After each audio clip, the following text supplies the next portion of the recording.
I think all of you can appreciate that you cannot reach audiences that you don't understand. And you cannot operate in media environments that you also don't understand. So critically important for us in what we do is to exhaustively look at the people we're trying to reach and the media environments that we're operating in. And so you're going to see today an example of that kind of research. Increasingly in our partnership with Gallup, and we're thankful to Chris and the Gallup organization for their partnership in helping us do our audience and market research around the world, we're mixing attitudinal and media variables. Let me just kind of parse that very quickly. We're a media organization, so of course we're interested in knowing how people use media. But we're reaching audiences, so we're also interested in understanding what audiences are thinking, what matters to them, what are their current concerns. And no more important place today than to understand that than Ukraine, with things happening as quickly as they are there and the events taking place there that are shaping, of course, the region. And as our broadcasters at Radio Free Europe, Radio Liberty, and the Voice of America are seeking to cover the events there, it's very important for us to keep very close watch on what's happening on the ground and what's happening in people's minds. So with this research, we're informing our media efforts, which, by the way, I will add, we are very proud that we're doing very well. We're not here to talk about our performance. This is about the environment that we're operating in. But both Voice America and Radio Free Europe are doing very well in Ukraine now. And I would say that in great part that is due to the fact that we have an increasing array of trusted local media partners, both on radio and television across Ukraine. And so we are operating there in a very assertive fashion to keep the people of Ukraine informed about what's going on in the people of the region. But again, we're not here to talk about our performance data. We're here to talk about what's happening in Ukraine. I would like to recognize, however, Nenad Pajic, who is the acting co-head of Radio Free Europe, Radio Liberty. Nenad's over to the right. I also want to recognize Adrian Karmazin, who's the head of the Voice America Ukrainian service. And a point of personal privilege, there is a man in the audience today who worked with us in research for many years, Woody Demets over on the right side, that I just want to say hi to and recognize Woody. Woody is a speaker of Russian, a scholar of the region, and worked with us in the Broadcasting Board of Governors for many years doing audience and market research. So it's great to see Woody here. And it's great to see all of you here. So thank you for coming. We'll get on with the presentation.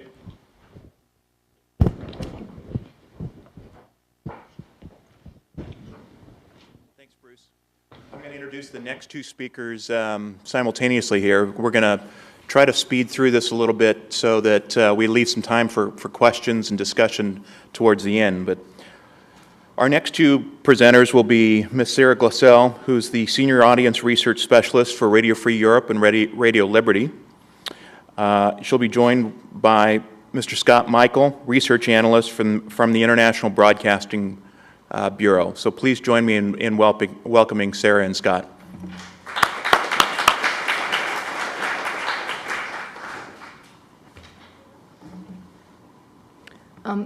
Good afternoon. As Chris mentioned, we're going to start with talking a little bit about the media situation in Ukraine right now and through the crisis. Most of the data that you're going to see are based on the survey that we did that was in April. It was 1,400 people with a national probability sample, and there were an additional 500 people living in Crimea. We'd certainly be happy to answer questions more about methodology at the end of the presentation. Before I start, I want to talk a little bit about some of the key features of the Ukrainian news market.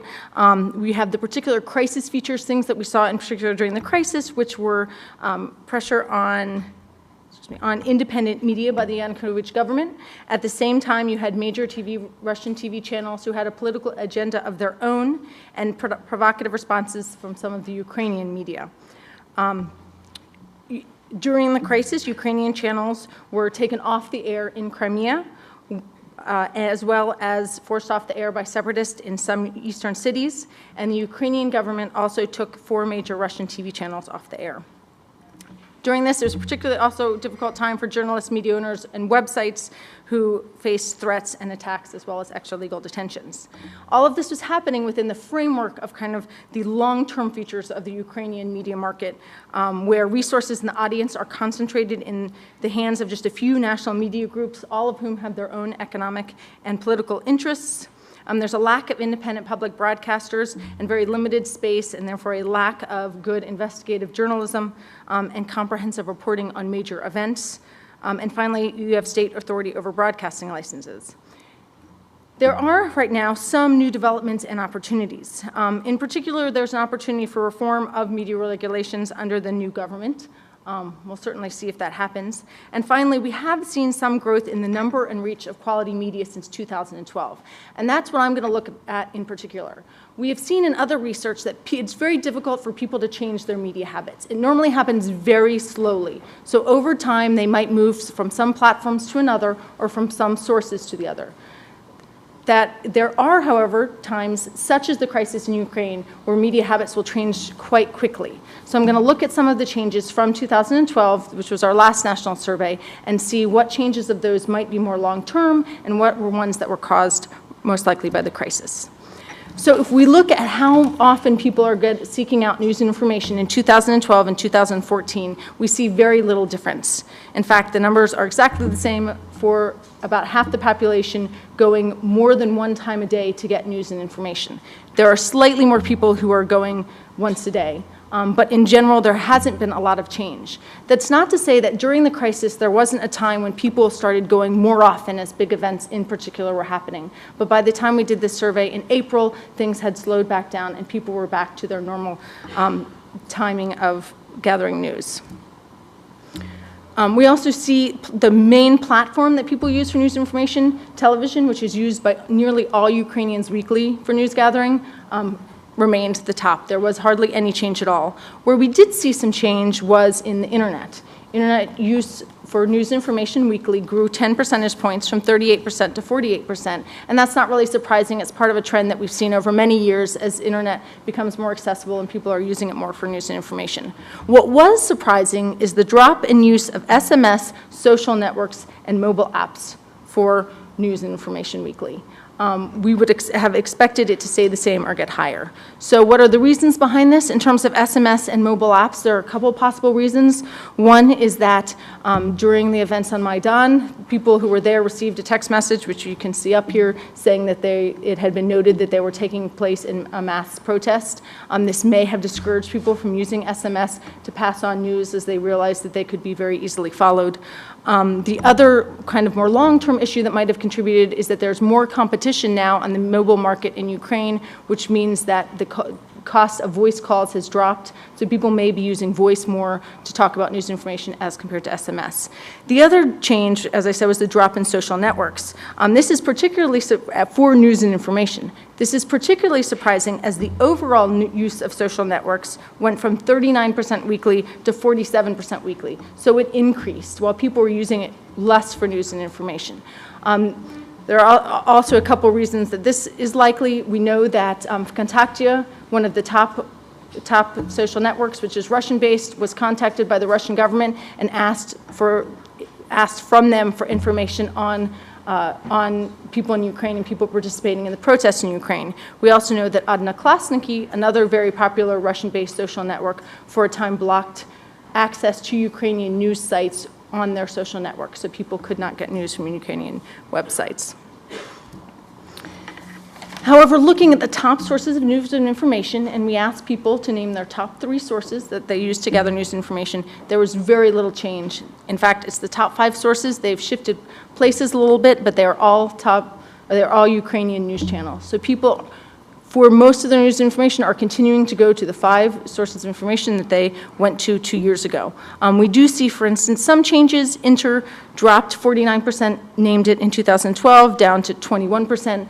Inter had a very pro-Yanukovych message, and that may have contributed to fewer people using it. However, it still remained in the 2nd spot.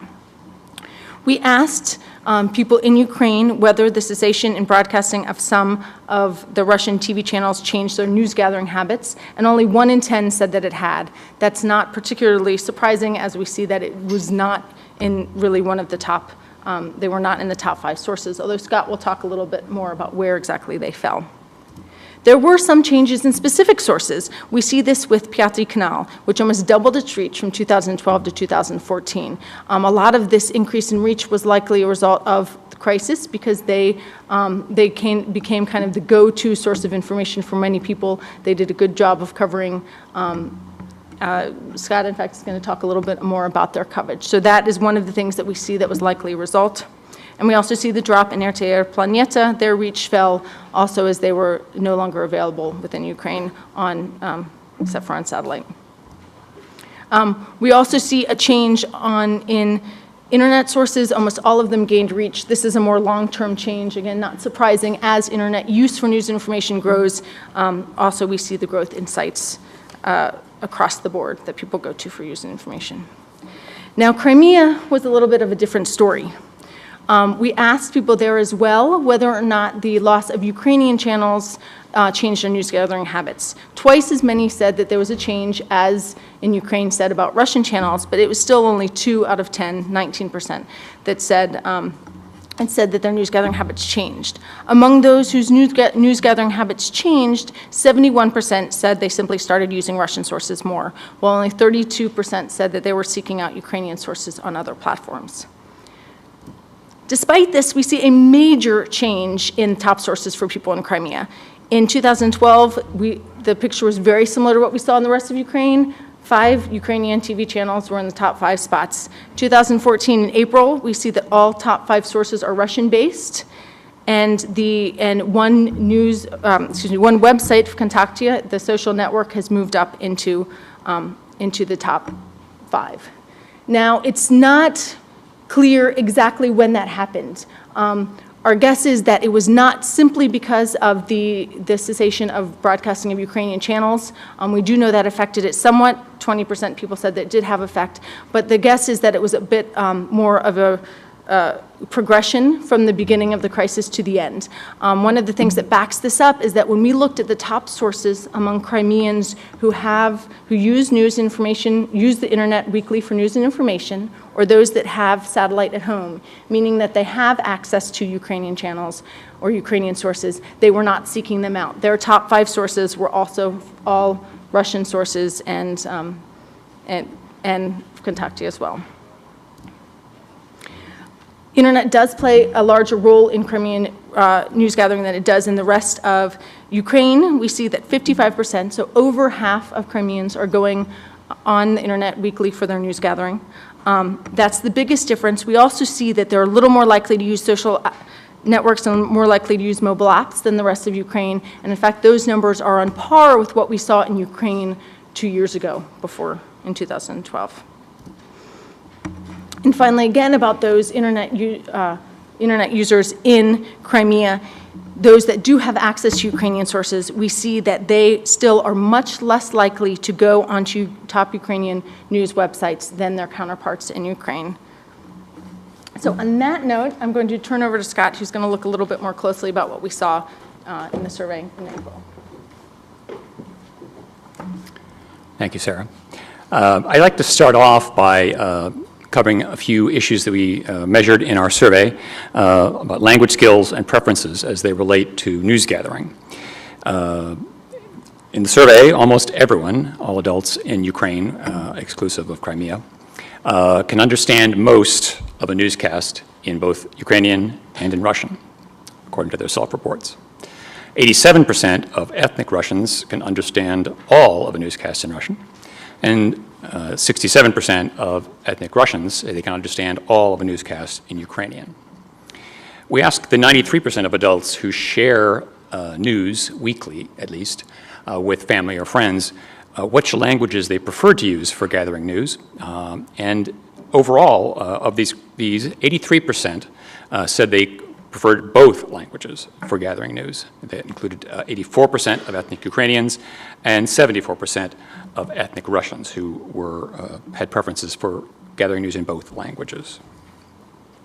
Looking here at the top 25 sources displayed from highest to lowest, you can see here that the 8 of the top 10 sources of news, this is spontaneously mentioned when we asked what are your top sources on any platform to get news and information. 8 of those top 10 are Ukrainian television channels. As Sarah was mentioning, among them are the Inter channel, which in the view of most analysts, media analysts and critics, was probably more pro-Yanukovych, pro-Russian in its coverage. Although even before the Maidan protests came out, they were giving some balance to their coverage of some of the issues that led to that protest. But after that began in December, they made a clearer change in focus and got rid of the news team there, and were much more open in that preference. And as we'll see, that relates to, in part, reactions to whether or not people consider it a news source and how much they trust it.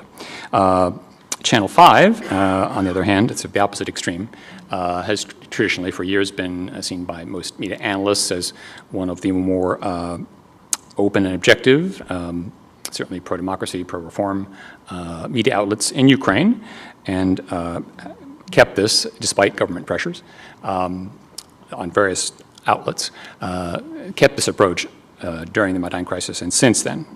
It'll be interesting to see in the long term. It is owned by the president-elect of Ukraine, who some would note he does appear often in interviews there, but they also interview other people at the same time, and there have been notably few, I think, defections and firings, as there have been other discontent among news staffs at other outlets in Ukraine. And in the middle, some of the top stations, 1+1, ICTV, STV, generally began with giving fairly objective coverage to the Maidan protests, but did come under pressure, and some noted instances where they thought there was self-censorship there. Looking at, again, as Sarah mentioned, by far the top spontaneously named news source is the 1+1 channel, by almost half. The Inter-channel and Piatti Canal, Channel 5, were both named by about 1 in 5. Both of those are fairly stable. I'm sorry, the Channel 5 is fairly stable, as Sarah mentioned. Inter had a large drop in the number of percentage of people naming it. Next, looking at the 8 of the top 25 news sources are Russia-based overall. But the most important two, Kontakte and Odnoklassniki, are social media, which, at least for now, are open to diverse content and viewpoints from members of their social networks, so are not, or are at the moment less subject to government control. 4 of the 8 sources are 8 Russian sources are TV channels, which are now, as Sarah mentioned, generally off the air, except in Crimea. They're asterisked over here on the right. Looking at the highest ranking, number 18, Russian TV channel as a news source is the Russian First Channel, ORT, which now is cited by about 2%, and it was, again, the most mentioned in 2012 of Russian sources, but by 6.5%, and was then the only Russian source in the top 10. This looks at the sources by television sources by region of the country. As you can see here, 1+1 and Piatti Canal and STB all share the basic pattern where they are notably less popular as news sources in the eastern region of the country. The east, south and east are the last 2 bars on these graphs. In stark contrast, however, Inter has its highest levels of mention as a top news source in those areas, in the south particularly, as well as the east. Regional differences for other channels, particularly for the first channel, Ukrainian channel, UT1, are not statistically significant, although they, as you can see here, nominally there's a little bit lower reach in the eastern and south regions for that channel. Looking at ethnicity as it relates to top TV news sources. In general, it is related, but the effect is not always very large, and in many cases is not statistically significant. Ethnic Ukrainians were more likely than ethnic Russians to name Piatti Canal, Channel 5, 1+1, and STB as their top news sources. And there are, as you can see, with Inter and with ICTV, are differences in favor of ethnic Russians naming it, but as I said, they're not statistically significant. looking at top online sources by region, we see that social media service, Fakta had 1 in 10 or more of adults naming it as a top news source everywhere except for the West, where about half as many named it as a top source. The major portal site, ukr.net, had about 6 to 10% naming it as a top news source everywhere but in the South. And the longtime pro-reform news site, Ukrainska Pravda, had almost 1 in 5 in the West naming it as a top news source, but had few elsewhere who named it as a top source. And then lastly, one could call it, I guess, the Ukrainian Dozhd, for those of you familiar with the Russian market. It's an online news service founded by people who'd left some of the major television outlets, news operations. It was, again, had its highest popularity profile as a top news source in the West and relatively fewer elsewhere. It has also, we measured its reach twice, once as a online source and also as a television station. And in one move worth noting, the public broadcaster, the first channel in Ukraine, has some time ago begun giving blocks of time to Hromadska journalists to report on events, which accounts for a lot of the reach. And looking at top news sources online by ethnicity, in general, except for Ukrainska Pravda and Hromadska TV, the differences are not statistically significant, although again, nominally, Fakta has a higher profile, as does Ethnicity, among ethnic Russians. But generally, it's not a significant factor.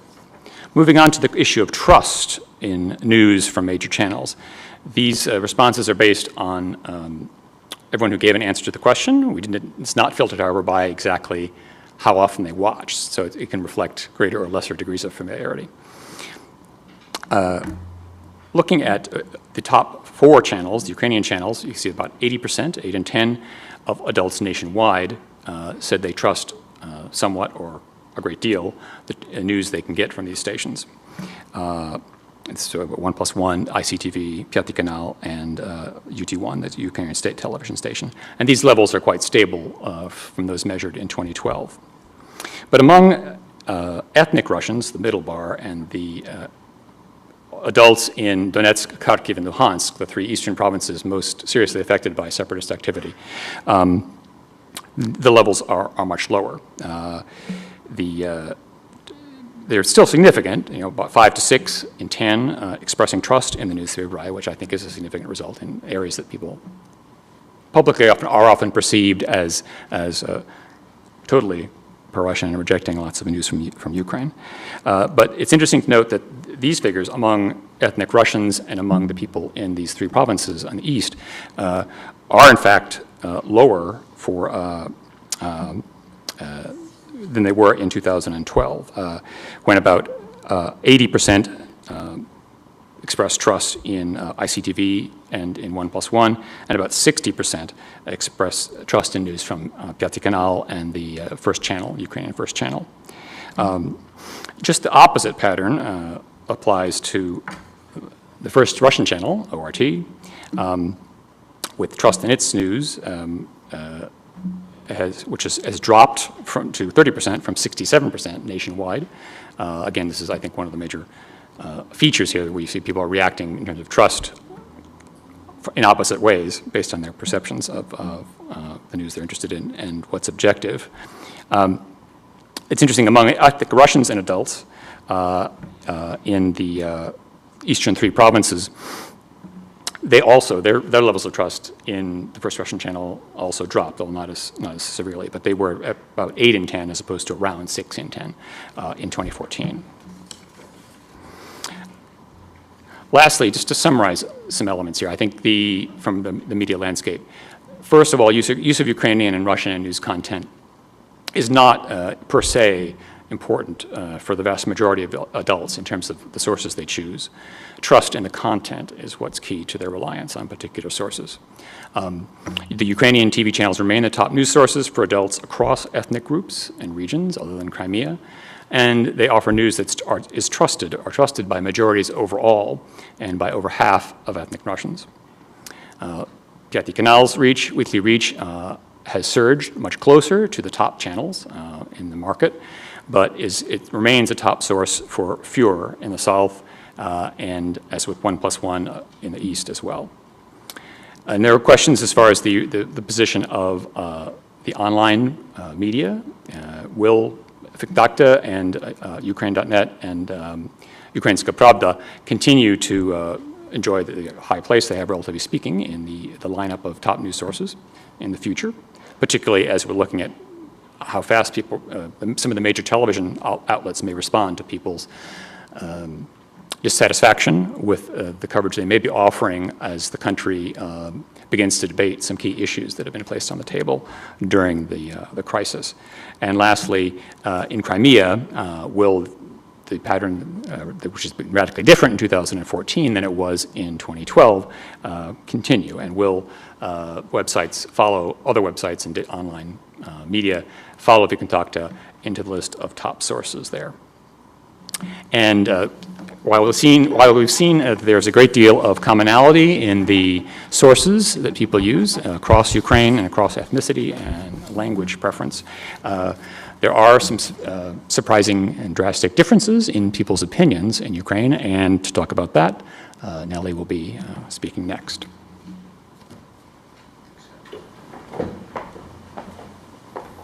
Thanks, Sarah and Scott. Our next speaker is my colleague, Nelly Yesipova. Nelly is the director of our regional research efforts in the former Soviet Union and Southeastern Europe, and Nelly's going to share with us some of the views on the political crisis in Ukraine. Please join me in welcoming Nelly.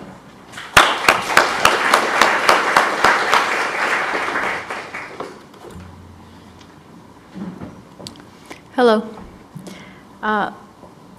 When the whole world is watching what's happening in Ukraine, of course, we ask a few questions related to political crisis there. And we wanted to know if people in Ukraine believe that other countries' government have right to be involved in decisions related to Ukraine's future. And you can see that vast majority of Ukrainians, when we ask in Ukraine excluding Crimea, believe that government of other countries should not be involved, 78%. And these results were similar in all regions. You see there is no difference between West or East, South. And this is actually the only question I show you where we have no difference, sadly, between three regions. We also wanted to know if people think that right now countries which are different foreign parties which are involved in the process play positive or negative role in the crisis in Crimea. And we see that when we ask this question in Ukraine excluding Crimea, a lot of people believe that involvement of Western parties is positive. For Poland, mostly positive, 51%. For EU overall, 50%. A little bit lower percent for United States, 40%. And for Russia, it's only 16%. And at the same time, 66% believe that Russia involvement is mostly negative. We ask exactly the same question in Crimea. In Crimea, situation is completely reversed. 71% believe that Russia play positive role, and for other countries, people only from 2 to 5% of people believe that those countries play positive role. So I want to point out the difference between first question and this question. So if first question was more conceptual, do you think other countries have to be involved? This question is more about assessing existing situation, what's happening now. That's why maybe we have such a big difference.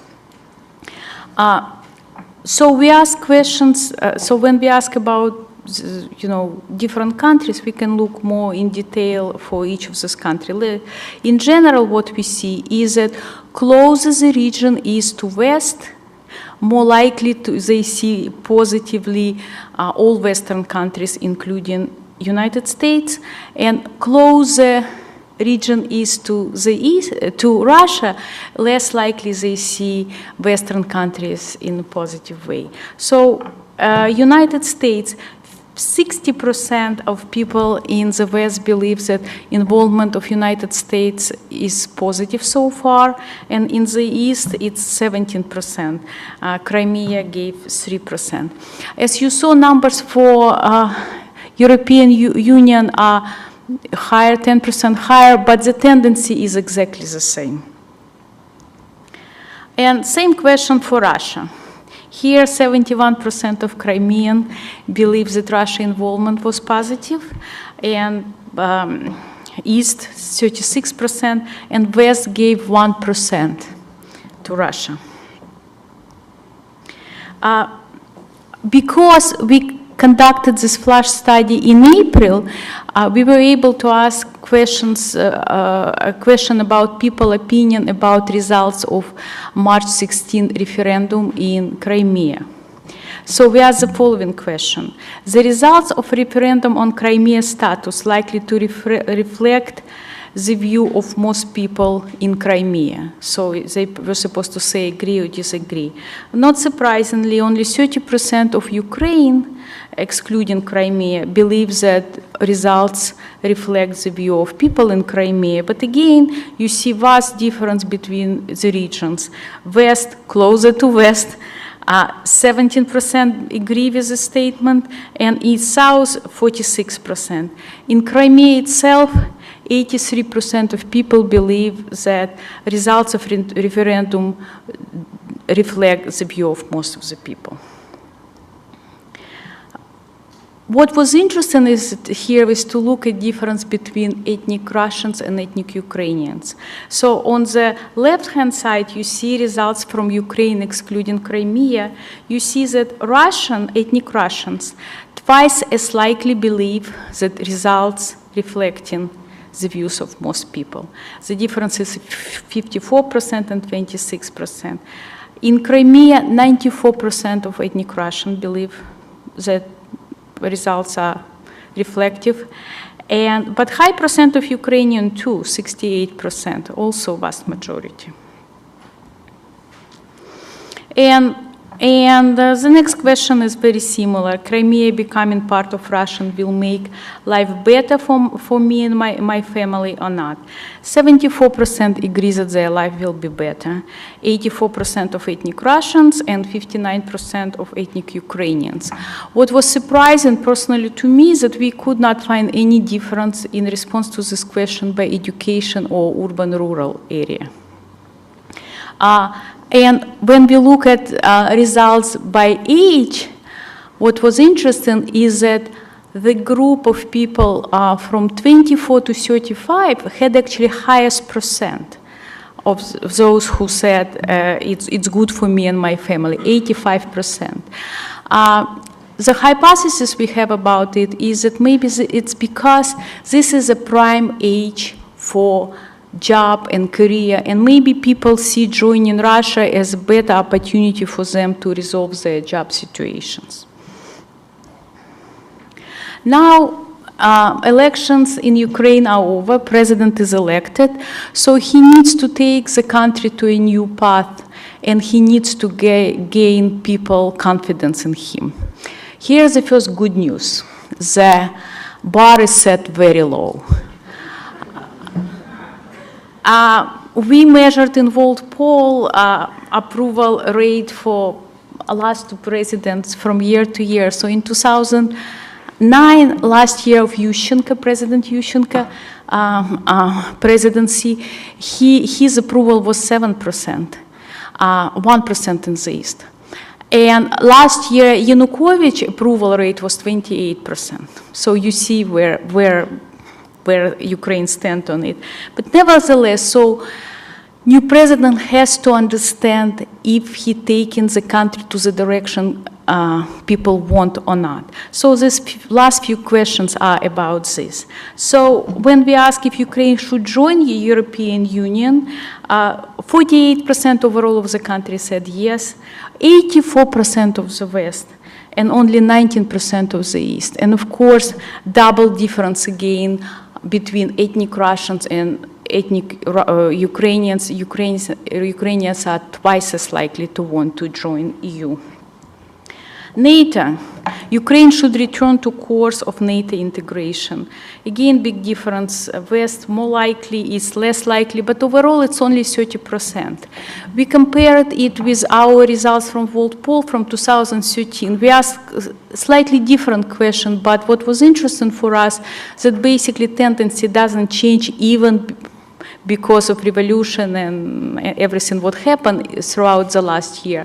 In World Poll, we asked the question, do you think that NATO is a threat or protection for your country? And only 17% were saying protection and 29% were saying threat. And the last question I want to show you is probably the most important one for new government is if they plan to make any economic reforms, the people should stand by it. So the question was, I would support economic reform even if it meant a decline in my standard of living for 1 or 2 years. We were actually struggling with this question because we were thinking we should give bigger period or not. So we took a minimum amount of time. And what we see that country is divided, only 37% said yes, I will support, agree, 37 said no, and the rest are not decided. And of course, again, West is more supportive and East is less supportive. And 21% of ethnic Russian and 40% of ethnic Ukrainian. So to sum up, what we saw in our data that ideally Ukrainians want to have the freedom to make their own decision without foreign involvement. We saw no difference in attitude we saw a lot of differences in attitude by nationality, ethnicity, and by region, and not a lot of difference by education in urban or rural area. And the challenge for new government will be to unite the country, and for this they will have to really listen for different needs and desires of people in different regions and people of different ethnicity. Thank you.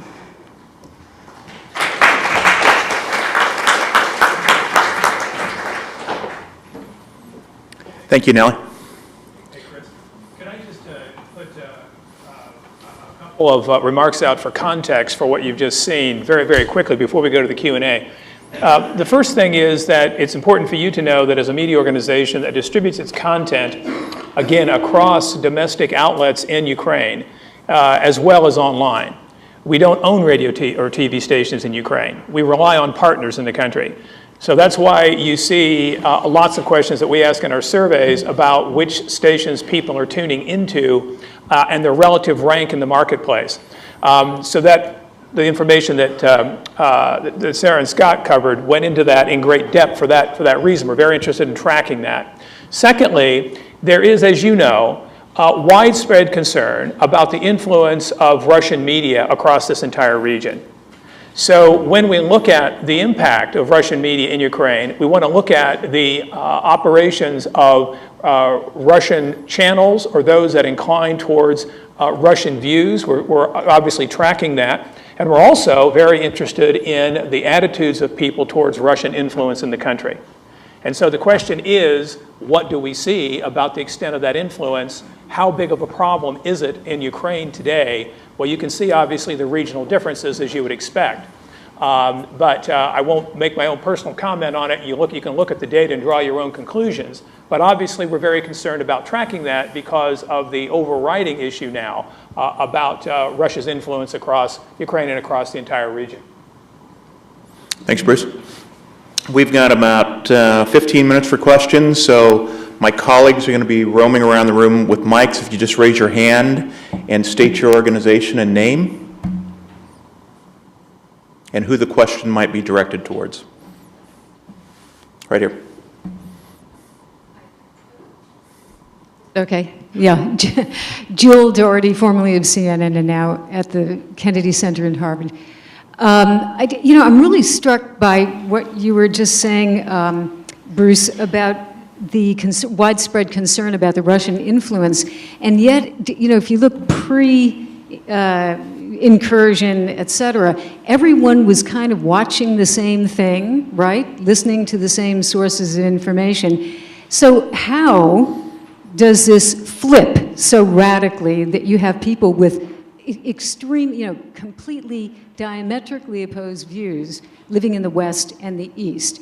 Is it the was it the shutting down of media that did it, or what? I mean, it's really quite striking. Okay. I will answer this question. Actually, because we are conducting World Poll for 9 years, we were watching what's happening in Ukraine all these years, and what you see, this huge regional and ethnic divide, it's not a new thing. It's not because of Euromaidan. Every year we saw the same gap. It just, government didn't pay attention to it for years. That's all. It's not a new thing. Sarah, any comments? I mean, I have to say that was a surprise for, I think, all of us as well, that you do have such differences that Natalie pointed out, and yet people are using the same main sources. So, there are other factors in play, which may be smaller media sources that aren't necessarily captured, more local things that if we did a larger survey in local areas, we might capture that has an influence on people. And maybe cultural factors, family and friends is and has remained a very large source of news and information for people. It is actually second to television and has been for years. So certainly what you're hearing from friends, what you're hearing from friends abroad, what you're hearing from friends in Russia, for example, also has an influence on people. So it's hard to say one particular fact. It certainly would be an incredibly amazing study to look more into that. But I have to say, yes, it was a surprise to us, and so it leads to further questions about what those other influences are. It's interesting, as we mentioned before, that, and Bruce alluded with Inter, I mean, it's not just Russia-based media. Have had a relatively, even in 2012, had a relatively low profile in terms of the top sources and reach compared to Ukrainian stations. But there are outlets there which, to one degree or another, will reflect opinions that would be conceived as pro-Russian or separatist, or address hot-button issues that could, whatever role is being played in reinforcing people's views, the pre-existing views, happens, or making them more salient as well. It's just, they may have the same view, but it's suddenly become more important to them, in part because of what the perception they have of the world and the importance of the issue because of what's happening and what is alleged to be happening and who's doing it, that kind of thing. A question right here.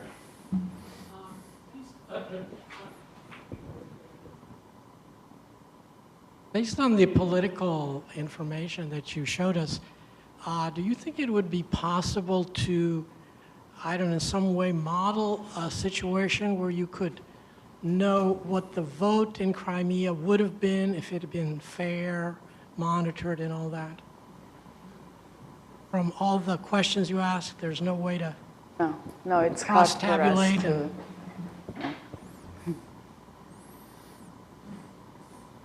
I mean, there have been opinion polls that done before that actually showed at least the idea that it would have won. But how much, we don't know. And obviously, given the question, the way it was placed for many people, it's hard to kind of imagine, model what would have been if someone had set the agenda differently as far as what the options were, if something would have been different.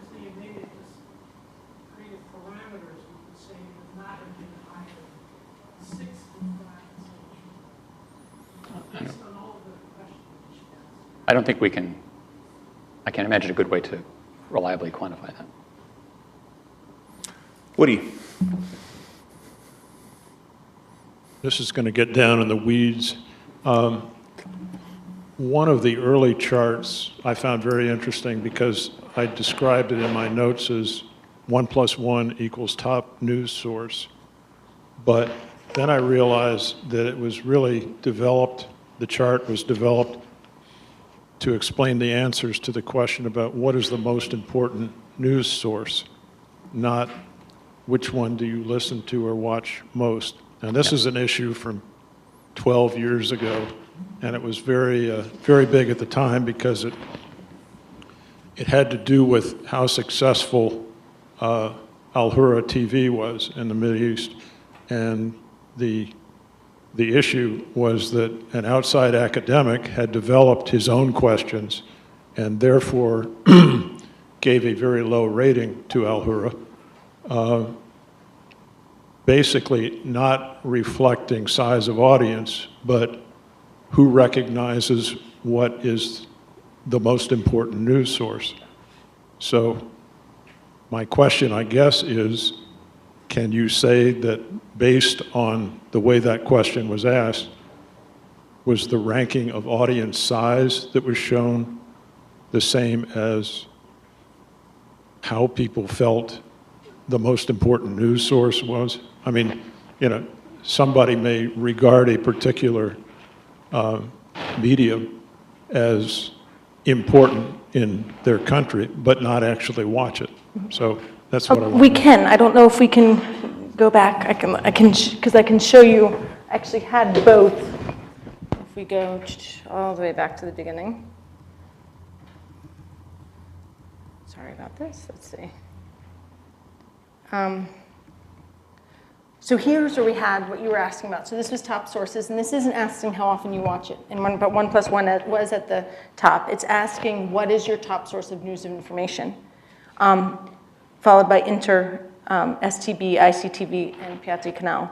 And then this next chart is, in fact, where we ask people, when did you last watch it? So in the case of 1 + 1, indeed, it is also the top watch station as well, and by a vast majority of those in Ukraine weekly. Just to clarify, we ask up to 3, not just the most important source. I think this also, Piatti Canal it was an interesting mismatch. Their reach changed dramatically, but the frequency of their mention as one of their respondents' top 3 news sources didn't change much between the 2 surveys. But interestingly enough, as you know, Woody, generally it holds that if you're a top source of news, you're also a top media outlet, because people will watch you, they're watching you, they're trusting you, and so forth. It doesn't hold necessarily that if you're not a top source of news, they don't watch you. They'll watch you anyway to try to corroborate or to cross-check information they've gotten otherwise.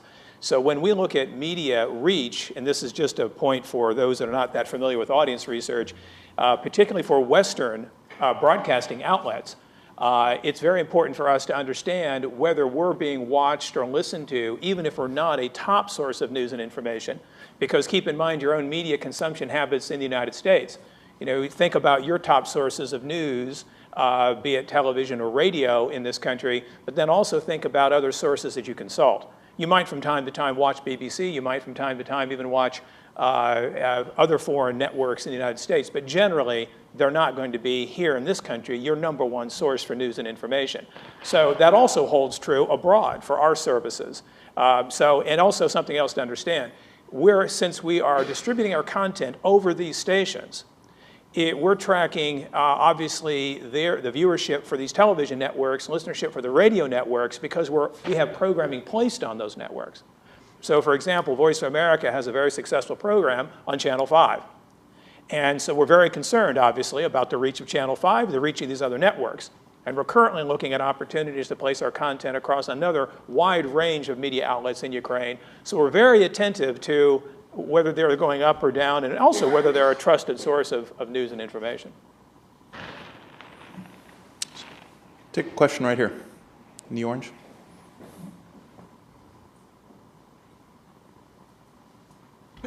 Actually, if you could go back to the slides, I have a question about one of the early ones, which showed that social media and SMS usage had declined during your survey research fieldwork. Point of note here. The research, Jill Moss, USAID, the research that we have seen showed that SMS and social networks were used quite differently during the Maidan era, period and leading up to the elections. What I'm interested in knowing, based on your research, which was fieldwork during the 21st through the 29th of April, are you gauging SMS and social network usage specifically during this period of time? And also, can you elaborate a little bit further about your projections of internet blockages, censorship of websites, and as a consequence, social network usage going down? Also, can you tell me whether or not the VOA and the RFERL websites were blocked during your period of research fieldwork? I can certainly start with the first questions because that was my slide. Those were, if we look at that, that was for news and information in particular. So as I mentioned, social networking was actually up as a whole from what we saw in 2012 to 2014. It went from, I believe it was 38% to 49%. But what went down, which was such a surprise, was social networking for news and information. And as I said, that was quite possibly because of the blockage of Ukrainian news sites on Odnoklassniki. In terms of how that's measured, what we showed, the question is how often do you use each of the following, and then we named several, as the source of news information. And you have at least once a day, 2-3 times a week, at least once a week, and then less. So that's asked. The question about how often, I said in general it was used more, and that question was a last 7-day question. And the top sources, which you could argue, I mean, Viukontakte had gone up quite a bit and was, was number 6, I guess, in the top 10 overall sources. But there's no time frame in that. It's just tell me what are your 3 top sources of news, regardless of platform. So there you saw a surge in at least one major social media site. Do you want to comment on jamming or blocking? I'm unaware of any. No. Yeah, Adrian Karmaz, who heads the VOA Ukrainian service. Adrian, would you like to comment on any interference with the side and NANOD could do it for RFERL's Ukrainian service and Russian service? Use the mic, I think, Adrian. Yeah. Sorry, in terms of our website, generally in Ukraine it's available, but obviously in Donetsk and Luhansk areas, that's where the local providers have had issues in terms of cable providers anyway. Yeah. Great. Okay, next question, right here.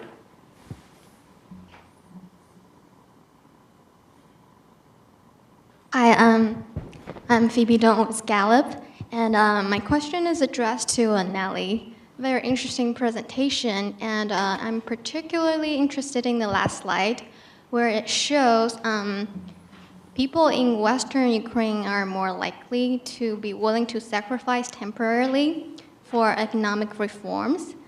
Do you have a potential explanation for this? Well, because they are throughout the whole, I was showing basically the same ideas for the whole presentation. They are more into changes, they are more into joining Europe, EU. They were from the very beginning, from Euromaidan, they were for West. Historically, west of the country was more close to West than to Russia. So they see this as an opportunity to get a completely new country, disattach themselves from Russia and go, because again, the way how new president positioned, he wants to do reforms and he wants to stay closer to the West. Okay. Next question, right here. Blue tie.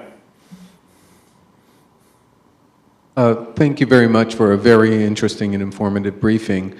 I just wondered, in addition to some of the questions you discussed, which were binary in nature, agree, disagree, support, oppose, did you have any questions that explored the extent or possible extent of nuanced opinions among certain segments of the population? So for instance, in addition to the questions about NATO and different countries in the EU, were there any questions that asked, do you support or oppose the view that Ukraine should have good relations both with the West and Russia, or other questions that would explore the in-betweens? Thank you.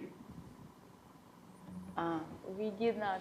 No, we had it's a flash survey. It's much shorter than our standard questionnaire, which probably many questionnaires in the world are.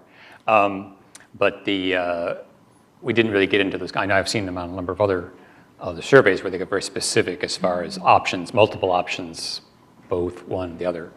So the ones you saw, there were a few others that were a little more time sensitive, we asked, as far as upcoming events. And then I guess you could argue the closest proxy would have been the opinion questions that's just an attitude toward the policies, the actions of different countries, and favorability. We asked in World Poll for years if your country should be closer to USA or to Russia, and to EU versus Russia. So stay tuned. In July, we collect our regular World Poll. We will ask this question again, and we will be able to compare what will happen. But of course, you can see right now that how results will be divided between regions anyway. Okay. Lisa. Lisa Carroll, SRA International. On slide 29, could you flip to that just right quick? And maybe this question is for you, Nell, since you covered it. The use of the word better on slide 29, you talked about that, I think, in relation to jobs, but was there anything else that helped define the word better that was mentioned? No, that's the full text. Will make life better for us. So it's meant to be open to whatever particular life quality issues, if people felt mistreated in some way because of their ethnic group, that kind of thing. We left it open, so we didn't really specify. And it was intentional because it's whatever is important for you as a person. So maybe for Crimean Tatars it's one thing, for young people it's something else, and so forth. Okay. We've got room for one more question. At all? I just wanted to know if that got captured, the variety. There was no additional detail yet, just that one question. One final question, right here. Still have a question?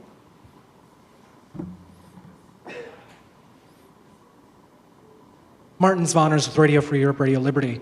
I wanted to go to the final concluding slide that you had in talking about some of the conclusions that came out of the poll and the need for the next president to find ways of unifying the country.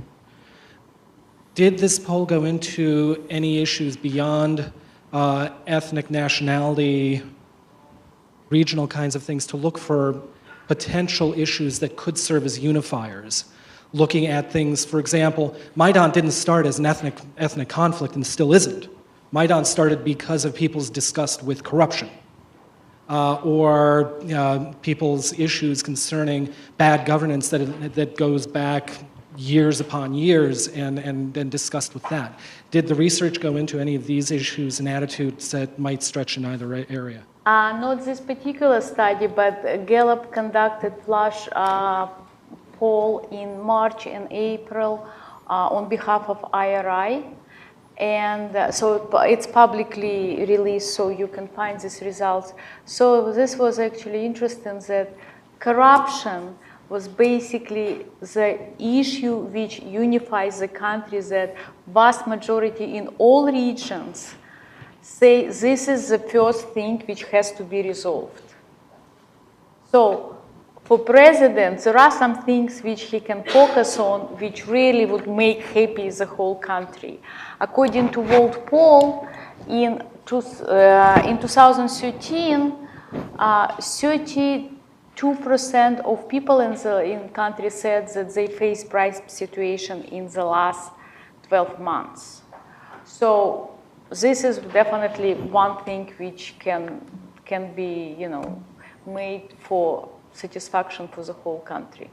And just to add to that, a little short anecdote, Martin, that you might be interested in and others might be interested in. Again, I mentioned that we distribute our programming radio and television programming through media outlets, domestic outlets in Ukraine. And as we have been, as I've indicated, looking at expanding those relationships, we've been talking to a number of outlets. And the question has come up, what is it that those outlets want from Voice of America or from Radio Free Europe, Radio Liberty? And in a very interesting conversation that led with our marketing representatives in Ukraine, that led to a letter to us from the head of ICTV, he asked pointedly that the West, that the United States stay engaged in Ukraine, precisely because of many different foreign influences in the country at this point in time. But not only that, he asked for coverage of what Nellie just talked about, corruption. And as a media organization, and as the head of a media organization that is producing content every day for Ukrainian audiences, he prioritized coverage of corruption and wanted help from outside organizations, ours in particular, in producing programming on that, coverage that we would do about corruption in other places so that the Ukrainians can see how other countries have addressed it, including corruption in the United States, and how we in this country have addressed it, and corruption in countries throughout Europe. So just a little anecdote about how this isn't just about foreign influence, it's about domestic issues, it's about Ukraine coming together as a country, it's about the future of Ukraine, and the role we seek to play going forward in that future. Let's give one final round of applause to our panelists. They're going to be around for the next couple minutes if you have some additional questions, so please come up and talk to them. Again, July 29th, I want to pitch the Turkey event that we'll be having here in the Great Hall. So thank you all.